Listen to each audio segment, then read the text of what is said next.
लेकिन हमें सूची दे दीजिए। लेकिन शासन प्रशासन अभी तक सूची देने के लिए तैयार नहीं हुई।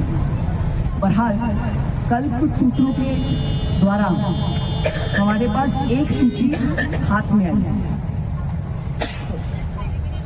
ये आपको बता दें कि ये जो सूची हमारे हाथ में है, जिस पर आज हम बड़ा खुलासा कर रहे हैं, ये सूची हमें शासन या प्रशासन की तरफ से नहीं आई। कलेक्टर साहब ने सूची हम तक नहीं पहुंचाई। हमारे ही साथियों ने पीड़ित वर्ग में से लोगों में से आकर हमारे तक ये एक सूची पहुंचाई है।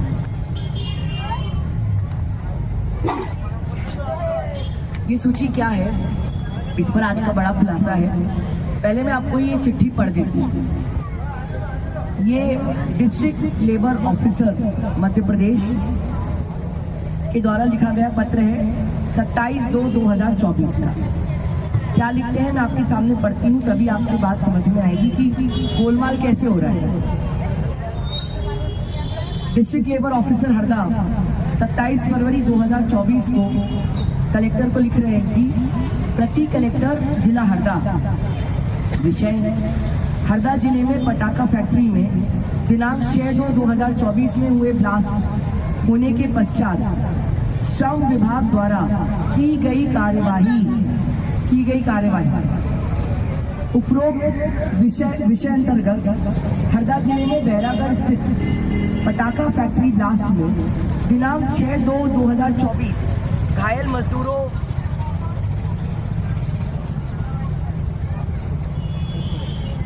माइक में को दो।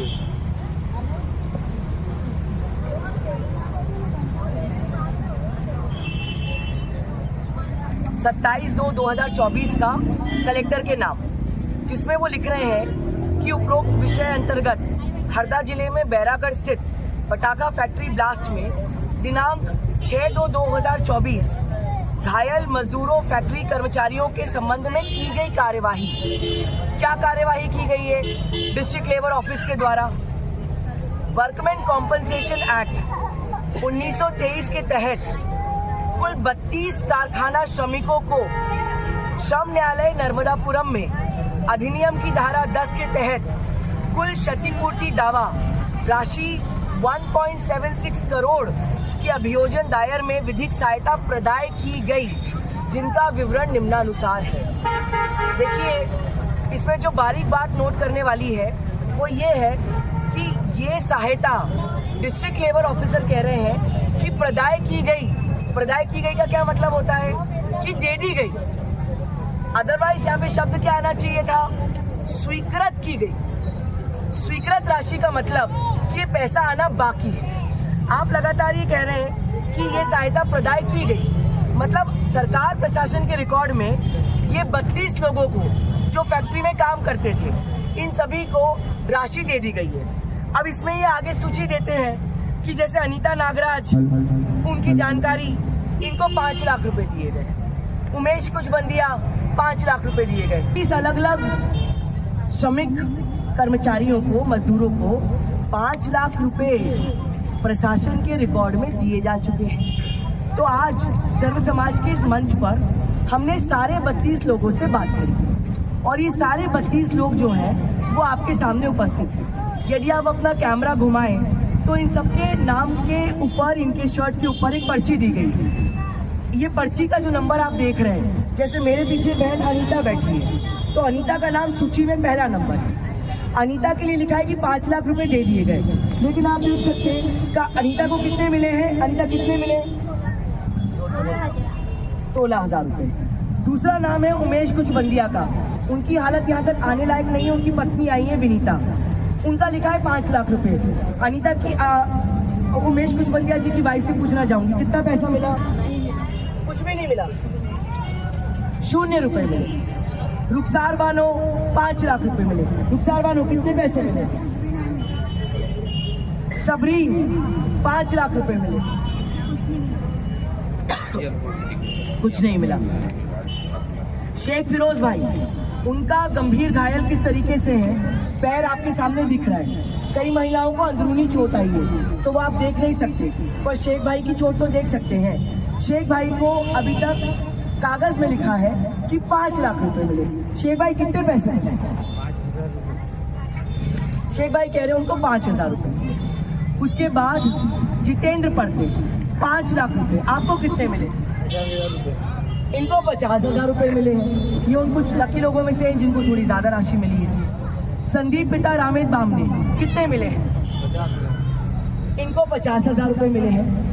सारे 32 लोग आपके सामने हैं। कुल मिला के लंबी बात कोई नहीं, सारांश में कहा जाए कि किसी को 5,000 मिला है, किसी को 50,000 मिला है, किसी को शून्य राशि मिली है, लेकिन सरकारी आंकड़ों में सभी को 5 लाख रुपए दे दिए गए। तो क्या कागजों में लीपापोती हो चुकी है, लेकिन एक्चुअल पैसा नहीं दिया गया है। इसलिए कलेक्टर साहब हमको एक ऐसी सूची मुहैया नहीं करा रहे हैं जो हम पिछले 10 दिनों से मांग रहे हैं कि यदि आपने मुआवजा बांट दिया है तो मुआवजा लोगों को बांटा होगा ना, मुआवजा लोगों को बांटा है तो उनके अकाउंट डिटेल्स होंगे ना।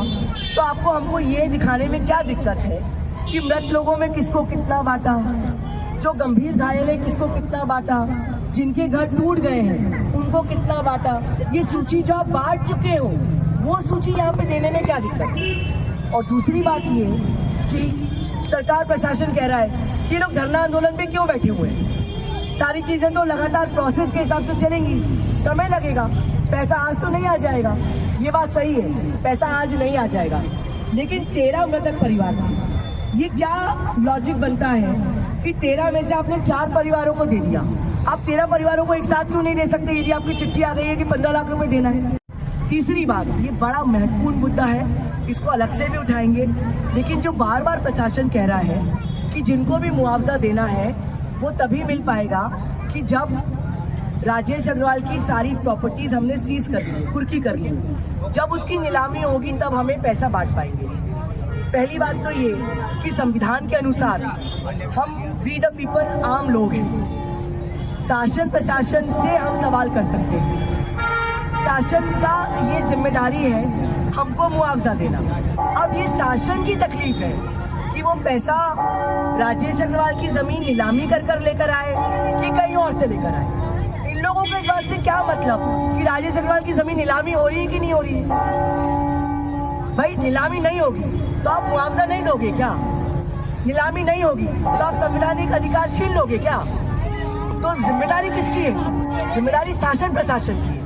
तो शासन प्रशासन नीलामी कर पाए नहीं कर पाए, भाई राजेश अग्रवाल जाके हाईकोर्ट से स्टे ले आएगा। हमको क्या लगता है किसको बेवकूफ बना रहे? नीलामी करना इतना आसान है क्या? तो नीलामी नहीं होगी तो मुआवजा नहीं देंगे क्या? तो ये बार बार राजेश अग्रवाल का होगा तो हम मुआवजा देंगे, ये बात तर्कसंगत बिल्कुल भी नहीं। तो इस बात पर भी हमें सबको मिलकर जोर बनाना पड़ेगा कि एक समय सीमा तो बताइए। हमें भूख हड़ताल पर बैठने का कोई शौक नहीं है, हमारी हालत दर हर दिन गिर रही है। हम 3 साथी बचे हैं जिसमें से हम 2 सर समाज की ओर से हैं और एक जो है वो पीड़ित वर्ग की ओर से। पीड़ित वर्ग का जो व्यक्ति है उसको आज सुबह अस्पताल ले गए। तो इतनी असंवेदनशीलता क्यों यदि आपकी नीयत साफ है और कागज पे सब कुछ सही है? सिर्फ इसलिए कि 500 करोड़ का मामला है और 500 करोड़ का मामला है तो जो इस बात को नहीं बोल रहा है इसका मतलब उसने लिफाफा छीन लिया। मैं आपके माध्यम से एक जिम्मेदारी से हरदा क्षेत्र के जो बड़े दिग्गज नेतागण हैं उन तक एक संदेश पहुंचाना चाहता हूँ। आदरणीय कमल पटेल जी और आदरणीय विधायक आर.के. दोगने जी जो 15-15 लाख के चेक बटे, हम सब ने देखा फोटोज और वीडियोस में कि उन्होंने जाके वो 15-15 लाख के चेक बांटे। हमारा ये निवेदन है कि यदि आदरणीय कमल पटेल जी और आदरणीय दोगने जी यहीं पर आकर कलेक्टर साहब को बुला लें और इन सारी बातों का निवारण कर दें तो हमें भूख हड़ताल पर नहीं बैठना पड़ेगा। यदि वाकई में आदरणीय कमल पटेल जी और विधायक जी पीड़ितों के साथ हैं और हमारा ये मानना है कि वो पीड़ितों के साथ हैं कि वो इस मामले पर राजनीति नहीं करें, तो यदि वो साथ हैं तो वो यहाँ पर धरना स्थल पर कलेक्टर साहब को बुला लें। देखिए हमारे 10 दिन भूख हड़ताल पर बैठने के बाद कलेक्टर साहब अभी तक आए नहीं हैं, लेकिन कलेक्टर साहब जो हैं 15 लाख का चेक जब बट रहा था तो कमल पटेल जी से बात कर रहे हैं, दोगने जी से बात कर रहे हैं। तो जो बड़े दिग्गज नेता हैं हरदा के जो कलेक्टर साहब को बोल सकते हैं वो यहाँ बैठ जाए। और कलेक्टर साहब को बुला लें और इन लोगों की सुनवाई करें। मामला 1 दिन में निपट सकता है, फिर इतनी देरी क्यों? बहुत बहुत धन्यवाद। उसकी भरपाई कौन करेगा? कौन करेगा उसकी भरपाई? हम सब जगह गए, हर एक नेता के पास गए, किसी ने कोई सुनवाई नहीं करी हमारी। हम दुबे जी के पास भी गए, उनके भाई के पास गए, तो उनने भी कोई सुनवाई नहीं करी हमारी। तो हमको है ना हमारा हक चाहिए बस। हम पटाखा फैक्ट्री में भी काम करते थे, हम अपनी जान बचा के कैसे भागे ये हमको पता है। कैसे भागे हम अपनी जान बचा के, फिर भी हमको मतलब न्याय क्यों नहीं मिल रहा है? क्यों नहीं मिल रहा है हमको न्याय? हमको न्याय चाहिए, हमको न्याय चाहिए बस। क्या नाम है आपका जी? मैं तो उनके जबड़े में लग गई है, ज़्यादा नहीं बोल पाऊंगी।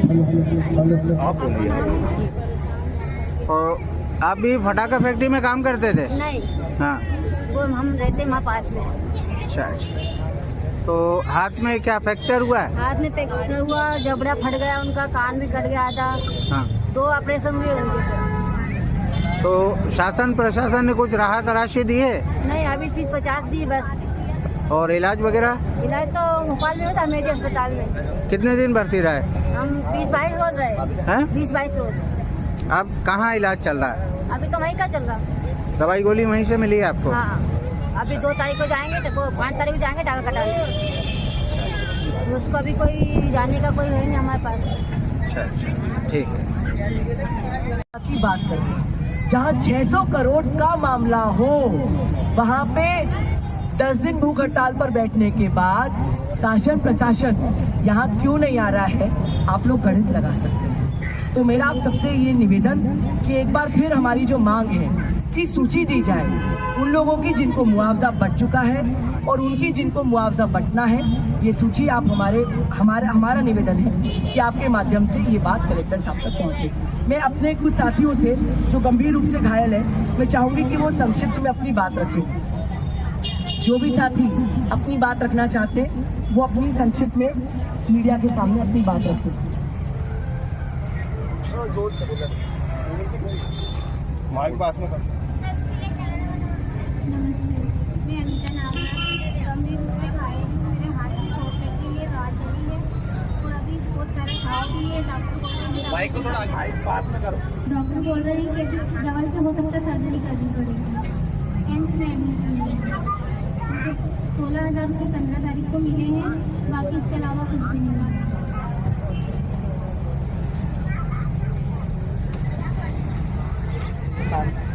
नमस्कार, मैं ऊपर गंभीर रूप से घायल हूँ। मुझे सिर्फ 5,000 रुपये की राशि दी गई है और मेरा उठना बैठना सब मुहाल है। मैं कुछ भी नहीं कर सकता। मुझे एक व्यक्ति लगता है जो मेरी सहायता करता है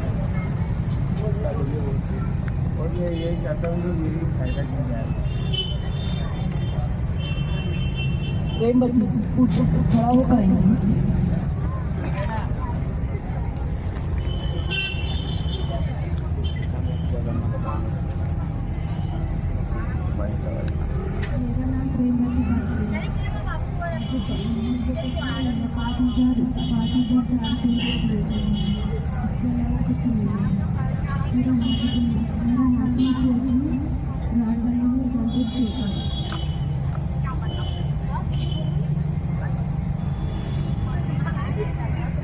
कि जब आप हमारा सवाल लेकर, और ये हमने आप सब लोगों के लिए कॉपी कराई है, हो सकता है जब आप लोग कलेक्टर साहब से उनकी बाइट लें तो वो ये कहें कि हमने इसमें लिखा ज़रूर है कि की गई, लेकिन अभी की नहीं गई है, की जाने वाली है।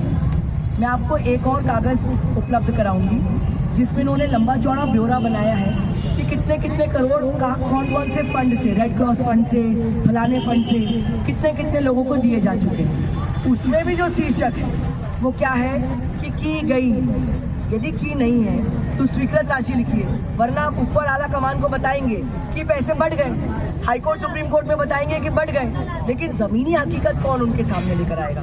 ये आप ही लोग लेकर आ सकते हैं। दूसरी बात कि सपोज यदि वो कहते हैं कि 5 लाख रुपए हम देने वाले हैं, तो क्या आम लोगों के नाते हरदा के आवाज के नाते हमें ये सवाल नहीं करना चाहिए कि सर कब तक इन लोगों को ऑपरेशन के लिए पैसा आज चाहिए। आप इनको 2 साल 5 साल बाद मुआवजा देंगे तो इनके क्या काम का? इनका यदि पैर टूट गया, किसी का हाथ टूट गया, तो उनके पास तो आज ही रोजगार का कोई साधन नहीं है। तो अभी 6 तारीख से लेके अभी 1 महीना तो पूरा होने आया। आप कागज पे कह रहे हैं कि स्वीकृत हो चुका है, तो स्वीकृत हो चुका है, आपके पास सारी जानकारी है, तो पूरा पैसा एक दिन में ये ट्रांसफर क्यों नहीं हो सकता? प्रशासन खाना पूर्ति कर रही है, चालाकी कर रही है, वो ये चाह रही है कि आंदोलन उठ जाए तो बाकियों को देने की जरूरत नहीं पड़ेगी। देखिए, ये कोई पहला आंदोलन नहीं है। भारत में हमने कई बड़े बड़े आंदोलन देखे हैं और हम ये जानते हैं, आम लोग ये बात जानते हैं कि जब एक बार धरना खत्म हो जाता है, कितने भी वायदे किए गए हों वो पूरे नहीं होते। तो हम आपके माध्यम से ये बात पहुंचाना चाहते हैं कि हम लगातार संघर्ष इसलिए कर रहे हैं क्योंकि जो बात शासन प्रशासन कह रही है उसको कर नहीं रही है। 15 लाख आज के आज सारे मृतक परिवारों को क्यों नहीं दिया जा सकता? यदि सांसद साहब ने वहां से यहाँ तक आने की इतनी तकलीफ उठाई तो एक साथ 13 परिवारों को बुला के हमने 32 परिवार एक शाम में इकट्ठे कर लिए। सांसद साहब 13 परिवारों को इकट्ठा नहीं कर सकते। और सबसे महत्वपूर्ण बात कि जिन लोगों के घर क्षतिग्रस्त हो गए हैं, जिनको 1/25 का मुआवजा मिला है, हम मांग क्या रहे हैं? हम ही मांग रहे हैं सूची दे दो। कलेक्टर साहब ITI में जाके कह रहे हैं कि हर व्यक्ति को उसके जो बिल्डिंग एरिया है उसके हिसाब से मुआवजा मिलेगा और घर में जितने लोग हैं, जैसे 4 लोग हैं तो 4 के हिसाब से पर व्यक्ति 2-2 लाख मिलेगा। इसी बात को आप कागज में लिख दो कि फलाना सुक्कल भाई का जमीन इतना, इनका बिल्डिंग एरिया इतना, इनके घर में 4 लोग, इनका मुआवजा इतना बनता है, फिर आप देते रहना।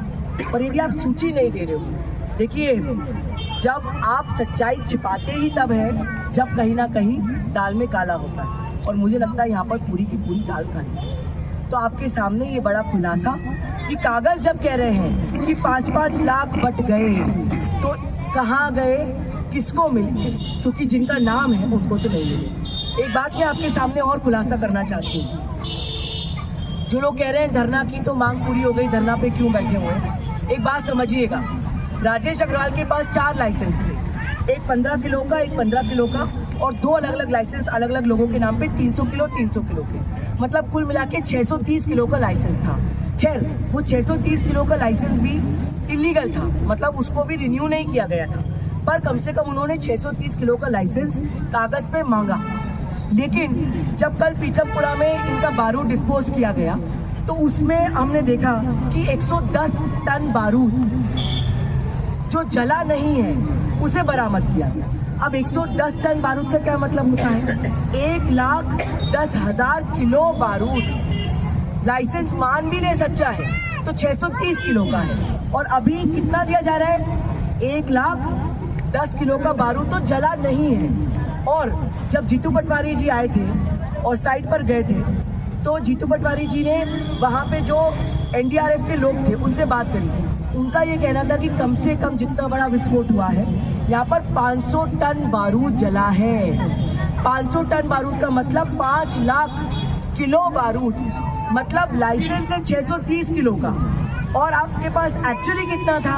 6 लाख किलो, मतलब 1000 गुना आप पैसा बना रहे थे। तो जो आप समझ सकते हैं कि 6 लाख बारूद की कीमत क्या है।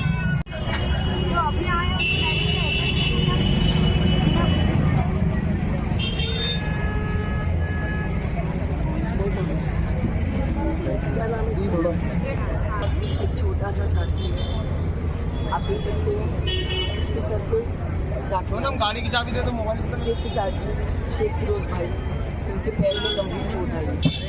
आपको मतलब पिता के पैर में चोट आई, बच्चे के सर पे स्टिचेस आए हैं, लेकिन शासन प्रशासन की ओर से उनको अभी केवल 5,000 रुपये मिले। पत्नी को भी गहरी चोट आई है। पति पत्नी दोनों का नाम जो है वो सूची में है, डिस्ट्रिक्ट लेबर ऑफिसर, जिसमें वो कह रहे हैं कि 5-5 लाख रुपए हमने दे दिए। लेकिन पूरे परिवार को चोट आई और मुआवजा कितना मिला? केवल 5,000 रुपये। तो ये शासन प्रशासन में कौन है जो इस प्रकार की चालाकी कर रहा है? और यहाँ से ऊपर खबर पहुँचाई जा रही है कि सारा मुआवजा बच चुका है, लेकिन ज़मीनी हकीकत क्या है? मुख्यमंत्री मोहन यादव जी से मेरा निवेदन कि यहाँ पर धरना स्थल पर आया 10वां दिन है भूख हड़ताल का, और इन सब लोगों से बातचीत करें, इस पूरे मामले का संज्ञान लें।